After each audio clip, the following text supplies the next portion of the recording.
Madhav pada sarasija ashe Bhaktivinoda shaki pade shuke bhashe. Shri Radha Madhava pada, the lotus, pada sarasija means lotus, at the lotus feet. Desiring the lotus feet of Radha Madhav, that's another whole topic. Bhaktivinoda worship Radha Madhav, particularly Radha Madhav, this form particularly. Shri Radha Madhav pada sarasija ashe Bhaktivinoda shaki pade shuke bhashi. Bhaktivinoda Thakur himself at the lotus feet of the Sakhis, means the principal assistants of Srimati Radharani. Sakhi Pade shook in the happiness at the lotus feet of the Sakhis, Bhaktivinoda Thakur floats. So these were the conceptions he was giving, not new, you can say, in this, and that's the glory of an Acharya, is that he gives what was previously given. You okay? Everything okay? So he gave so many contributions in this line. As I was saying, Bhaktivinoda is also Bhaktisiddhanta. He also wrote many books gave many philosophical teachings.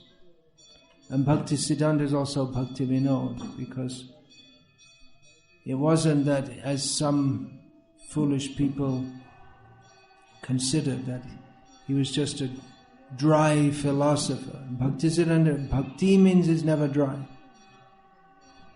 Bhaktisiddhanta can never be dry.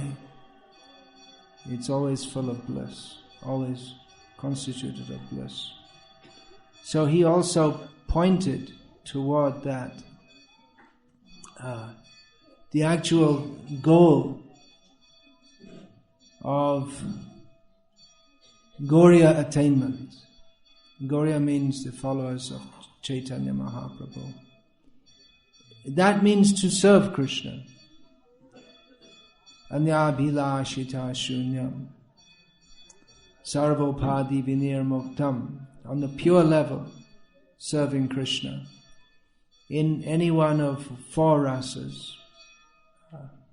It's mentioned in Chaitanya Charitamrita, Chari rasa. But particularly the what Chaitanya Mahaprabhu came to give, that Unatajvala rasa, the topmost blazing resplendent rasa that Krishna enjoys in relation with the gopis of Vrindavan. So this is the full meaning of the term Bhaktisiddhanta. The term Bhaktisiddhanta appears in the writings of other sampradayas also. So it's not that they're not giving Bhaktisiddhanta, or the proper understanding of bhakti. Bhaktisiddhanta means that bhakti is the siddhanta, is the proper understanding of the Vedic knowledge. And it also means that the specific siddhanta, what is bhakti? So in general terms, that is like that. There's definitions are given. Anyabhilashita shunyam jnana kama dhyanavritam anukulyena krishna anushilanam bhakti ruttama sarvopadhi vinirmuktam tatparatvena nirmalam hrishi kena hrishi kesha sevanam bhakti ruchyate. These are general definitions. More specifically, to consider oneself das anudas anudas. So the general understanding of bhakti is given, but the specifics and the to apply the Bhaktisiddhanta in all circumstances, in all considerations, the highest understanding. There's just like, for instance, to give an example, where this is an example actually in which Bhaktisiddhanta Saraswati apparently differed from Bhaktivinoda Thakur. That one sannyasi disciple of Bhaktisiddhanta Saraswati Thakur. He asked Srila Bhaktisiddhanta Saraswati Thakur that why did Krishna disappear from the Rasa Lila? And Bhaktivinoda Thakur had given and placed the gopis in such distress. And Bhaktivinoda Thakur had given some answer to this. Bhaktisiddhanta Saraswati didn't even listen to the question. He said, what kind of a question is this? He didn't even want to take the question. Because this is a very elevated subject, how his followers saw that he was always partial to Radha. As Bhaktivinoda Thakur also says, Amito Radhika Pakkapati Sada. I am always in the camp of Radha. I'm biased towards Radha. This means, biased means what? The Radha and Krishna, and apparently, like I said, it's a very high subject. Apparently they are opposed to each other. This is fun, Leela. So there's the supporters of Radha against Krishna, the supporters of Krishna against Radha. Bhaktivinoda Thakur identifies himself as being in the camp of Radha, in the transcendental competition. Generally we don't hear Krishna being described as Vrindavaneshvara. We hear Radhe Vrindavaneshvari. That's because our acharyas, they're on that side.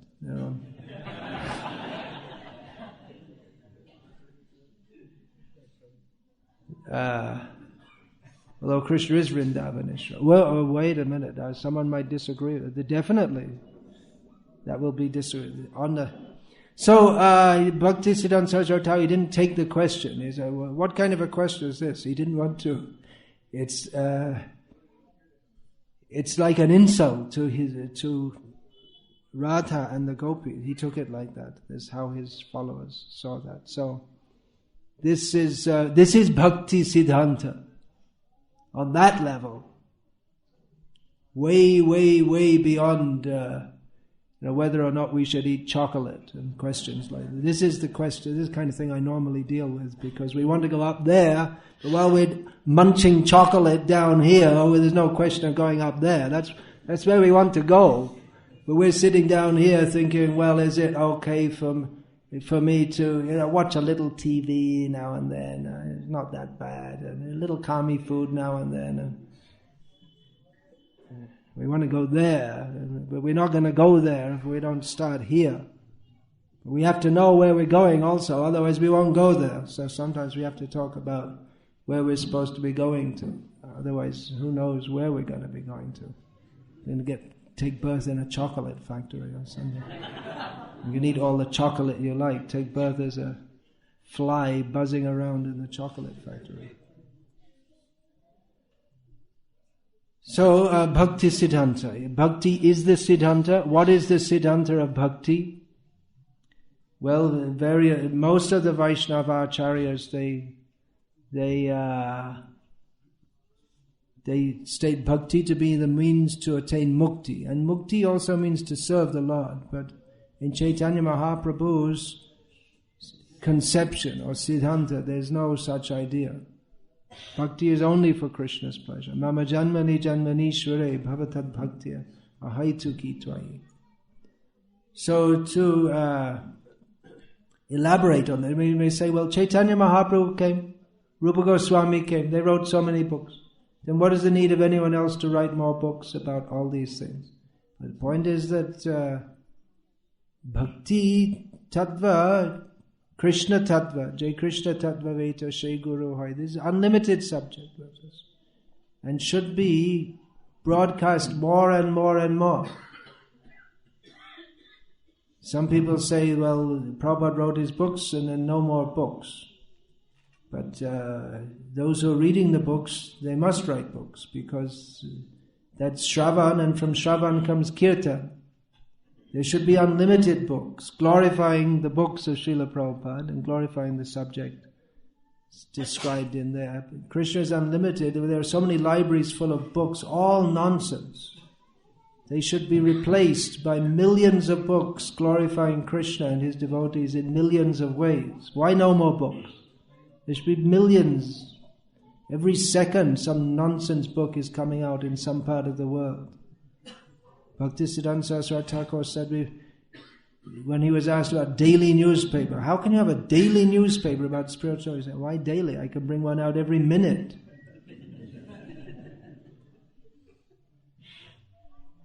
So the point, Bhaktivinoda gives rise to Bhaktisiddhanta. Bhaktivinoda, he glorified these very high topics, and the Prakrita Sahajiyas, the pseudo-devotees of Bengal were very prominent. He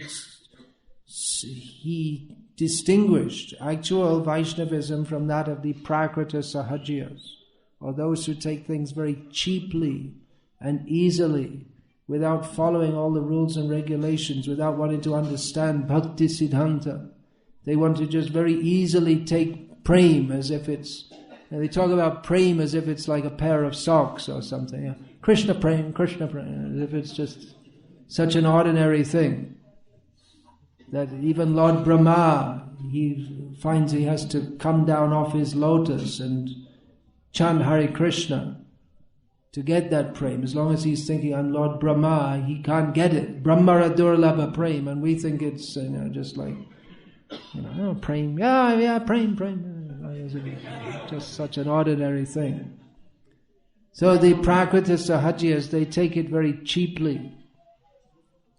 So, having established in the world what is Bhaktivinoda, then Bhaktisiddhanta must follow. Otherwise, the Prakrita Sahajiyas will take that Bhaktivinoda, and in the name of Bhakti, they will introduce again Abhakti. Without, in Abhakti or non-Bhakti, there's no actual pleasure. There's not actually the bliss of Krishna consciousness. It's not possible. But they take it very cheaply. And then no one gets Bhaktivinoda. Because Bhaktivinoda, the bliss of bhakti, cannot be had unless one follows the path of the acharyas, the path to actually attain bhakti. Shruti smriti purana adi pancharatra vidhing vina aikanta ki hare bhakti utpatayaiva kalpate. Those who don't follow the rules and regulations, all the injunctions of the Shastra regarding bhakti, they don't, although they may talk of bhakti, there's no actual bhakti. It's simply a disturbance because people think it's bhakti, but it's not bhakti. And then Bhaktisiddhanta has to come and say, this is not bhakti, this is not bhakti, this is not bhakti, this is bhakti. So much energy he expended to point out the faults of those who were cheating in the name of bhakti, misrepresenting Chaitanya Mahaprabhu's teachings. Just like Rupa Goswami, he wrote so many books, Bhakti Rasamrita Sindhu, Ujjvala Nilamani Lalita Madhav, Danakeli Komadi, so many books which revealed the bliss of bhakti. Later, just afterward, Jiva Goswami substantiated everything he'd given by compiling his, Jiva Goswami's, Sandarbhas, Shat Sandarbha, which systematically established the philosophical basis of everything that Rupa Goswami had given. So sometimes our sampradaya, not very commonly, sometimes we're also called Jivanuga, because there's no difference between Rupa and Jiva. They both serve the same purpose, but in somewhat different ways. And Jiva Goswami, of course, he also wrote so many poems, and his Gopal Champu, which are, again, describing the pastimes and simply relishing the bliss of Krishna consciousness. But that requires to be substantiated by the Bhaktisiddhanta otherwise that will be taken by rascals and misused and appropriated for their own purposes, which is, they're actually enemies of Vishnu and Vaishnavism, but they're posing as Vaishnavas. So it's necessary that Bhaktivinoda, who shows the world that what is our actual pleasure, that is substantiated by Bhaktisiddhanta, which is non-different. It's not that they're two different subjects. There's simply two different aspects of the same truth. Generally, in teaching or bringing people to Krishna consciousness, we say first you understand this philosophy and gradually develop up to the level of Bhaktivinoda. So that's a fact. Without going through Bhaktisiddhanta, one cannot attain to Bhaktivinoda. Of course, we also have Bhaktivedanta, which is non-different from Bhaktisiddhanta. Without going through that, one cannot attain to Bhaktivinoda. And again, it's not that Bhaktisiddhanta Saraswati is devoid of Bhaktivinoda. He's just a dry philosopher. But he presents the philosophical understanding. He carries on the work of presenting that to support the teachings of Bhaktivinoda. And Bhaktivinoda gives birth to, transcendentally he gives birth, means that he gives birth to Bhaktisiddhanta, means that one who's actually relishing the bliss of bhakti, he will also, naturally that will lead him to the philosophical understanding of Krishna consciousness. It's not that, well, there's the relishing the bliss and studying the philosophy. That's not bliss, but it's just like homework. You have to do it. You don't like it, but you have to. It's not like that at all. To understand the glories of Krishna from Shastra is as blissful as dancing in Ras Leela for the gopis. And the gopis come to do that. All the great acharyas in the Gauriya line, they're all gopis who have come to serve the mission of the Lord by establishing the Bhaktisiddhanta within this world. And it's not that they're writing books of philosophy and thinking, I hope this can get this over as soon as possible. No, they're relishing that.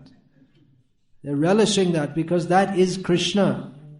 There's no difference between Srimad Bhagavatam and Krishna. Jiva Goswami's writings are they're composed of Srimad Bhagavatam. Bhaktivinoda Thakur is also a great scholar of Srimad Bhagavatam. He compiled the Bhagavata Arka Marichi Mala, in which he took all the verses of Bhagavatam are important. They're all non-different from Krishna, but he took out verses which and systematized them so to present different points of Bhaktisiddhanta. So like this, it's a huge subject, unlimited subject. Actually, this one line, in a wholly transcendental sense, Bhaktivinoda eternally gives birth to Bhaktisiddhanta. Just based on that one line, thousands of books could be written and should be written. But I won't say more now unless anyone has any questions, which I can try to. We should try to understand who are our acharyas. Srila Prabhupada, in many ways, he acted as, like I say, as an ordinary Vaishnava.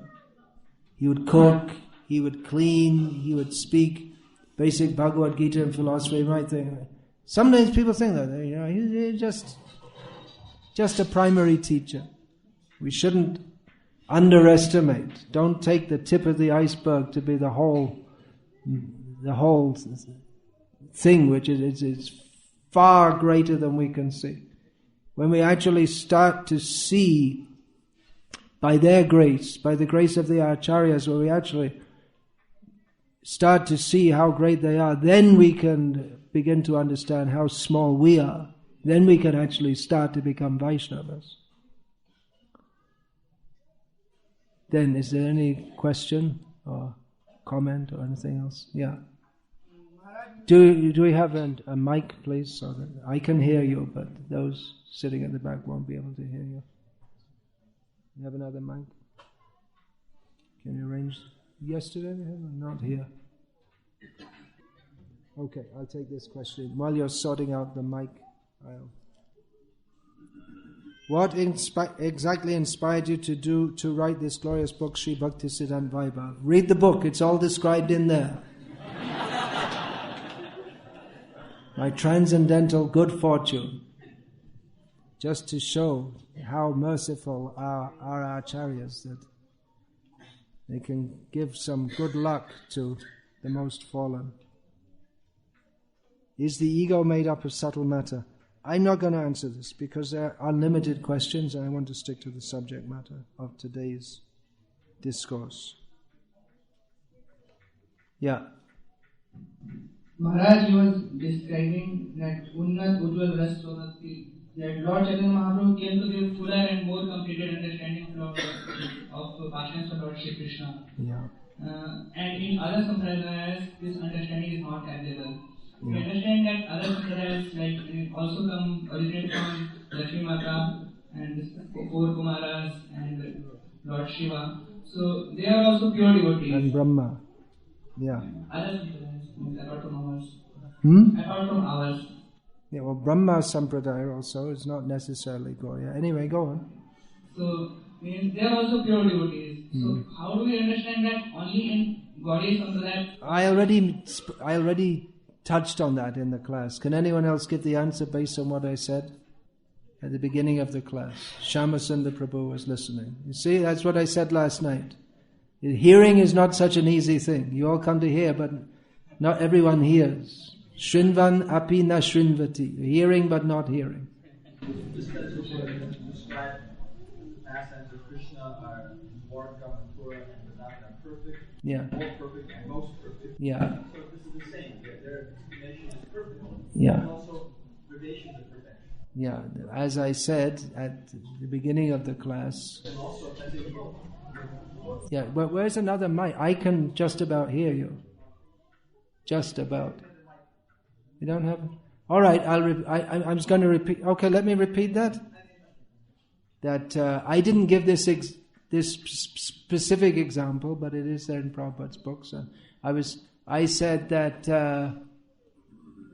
when we say that Chaitanya Mahaprabhu's teachings, they give what other sampradayas have not given, it doesn't mean that the other sampradayas are not full and perfect and complete, but that the Chaitanya Mahaprabhu's teachings are more full and more perfect and more complete, and this is only understandable by transcendental intelligence. And Shyamasundar Prabhu, he cited this example, just like Dwaraka, Mathura and Vrindavan, the leelas there, they're Purna, Purnatara, Purnataram, which means full and complete, more full and complete, and most full and complete. There's nothing lacking.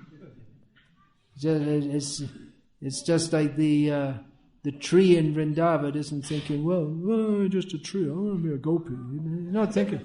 Very happy that Krishna will come and take shade. And sometimes the trees in Vrindavan, they get fed up of waiting for Krishna to come. They run over to Krishna to give him shade. It's not possible in the material existence. They're fully satisfied in that. Yeah, please continue. And also Bhaktivinoda writes in the Mahamya that Lord Chaitanya and all the Vaishnavacharyas came to Navadvip. He told them, you don't say anything. Yeah. I will teach more and I will take principles from each of you. Yeah, Chaitanya Mahaprabhu in Navadvip Dham Mahatmya, as described by Bhaktivinoda Thakur, his revelation, although some people think it's just a made-up story, but his revelation that the four Vaishnava Acharyas all visited Navadvip and before the appearance of Chaitanya Mahaprabhu, and he told them, don't reveal about my coming. You teach what you have to teach just now, and I will take various principles from each sampradaya acharya. That means we were saying about Sri, Brahma, Rudra, Sanaka, but then they are represented by Sri Ramanuja, Brahma is Madhva, then Rudra is Nimbarka, Vishnu Swami, yes, and Sanaka is the Nimbarka. And you said from Madhva, he will take two principles of Krishna, Supreme Personality, and uncompromising opposition to Shankara. Recognizing the deity form as eternal, and his absolute smashing of, absolute destruction of the Kevaladvaita Vada of Shankara. From Ramanuja, the two principles of recognizing the position of the servants of the Lord, the Vaishnavas. No, bhakti not mixed with karma and jnana. From Vishnu Swami, complete dependence upon Krishna. And Raganuga's later Vallabh is Pushtimag, Rupa Goswami. And from Nimbarka, the supreme excellent method of the worship of the gopis. Yeah.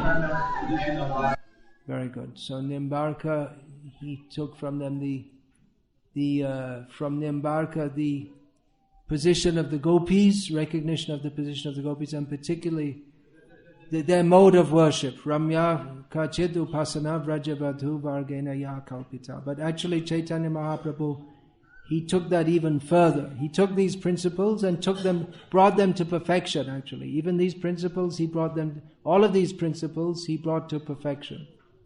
Again, this requires lots of research, many books, much work is to be done.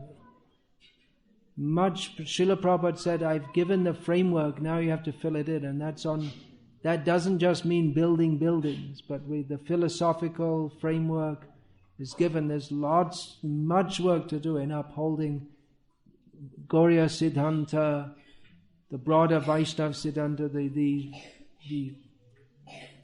the whole Vedic epistemology. Why do we accept the Vedas anyway? There's so much work to be done on the philosophical side. Writing, research. Anyone wants to help? Let me know. But it's not a job to be done 5 minutes a week. It requires 50 hours a day minimum. So much work to do. Bhakti is so high and inconceivable, but Lord Chaitanya and our acharyas freely distributed that to even unqualified. Still we don't experience that. Is it because of material attachment? Yes. If so, how to get rid of it? Ar kobe nitai chande karuna hoibe samsara bashana mo kobe tucha hobe. By the mercy of... this very song gives the whole... You can look up this song, beginning Gauranga Balite Hobe, Pulaka Sharia. You'll get the complete answer to your question in there. By the mercy of Chaitanya Mahaprabhu was munificent. It's the same question. See, two people with the same mind. How many people could actually experience it? Everyone can experience it, whether we do or not. We can take it or leave it. Up to us. So, Hare Krishna. We'll finish there. All glories to Srila Prabhupada, Srila Bhaktisiddhanta Saraswati Thakur, Srila Gaur Kishore Das Babaji Maharaj, Srila Bhaktivinoda Thakur, Ananta Koti Vaishnava Vrinda Ki Jai. Hare Krishna. As I was saying, if you want to get the answers to those questions, you have to read the book. The book's available outside. There's not a mundane sales technique, but you can all... There's nothing mundane. I'm saying, yes, read this book. It's an excellent book. It's one of the most important books that have come out since Srila Prabhupada left. I agree also. Not because of me, but because of the subject matter, we should know. It's my good fortune to have been involved in this project. But I can't conjure out of my imagination. It's not possible to just manifest this out. It's not like some, what is that, Lord of the Rings, or what's that other one, Harry Potter. It's nothing like that. Some imaginary pie in the sky fairy story. This is reality. This reality we should know. Reality is beautiful. What was that Sridhar Maharaj's book? What's that book that was called? Reality the Beautiful? The Absolute. He would always emphasize this point. That the Absolute is, the Supreme is beautiful. So Bhaktisiddhanta, he is beautiful, profound. That was just, I think that word you used, that just, if you had to choose one word to describe Bhaktisiddhanta Saraswati Thakur, this one, actually all the words, all adjectives should be used to describe it, but this one is very appropriate. Profound, transforming. Yeah, Burijan Prabhu, one, I don't know if you know him, but he's one of the most philosophical, you could say one of the most philosophically minded among our godbrothers. He's writing, teaching. He wrote to me that, he was co-founder of VIHE, who's teaching in Gurukul for many years. So he wrote to me that several devotees had said to him that reading this book has transformed their whole perspective on Krishna consciousness. There's nothing different from what Srila Prabhupada gave, but somehow or other, I don't know, we become expert in forgetting that. Maybe because this is concentrated.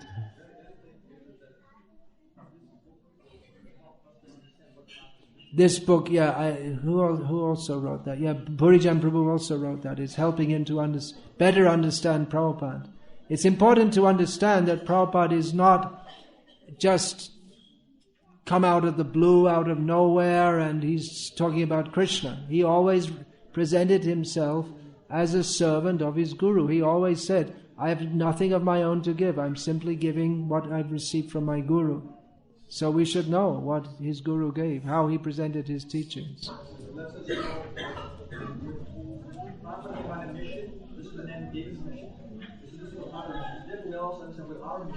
Yeah, that helps us to understand what our mission is. Yeah.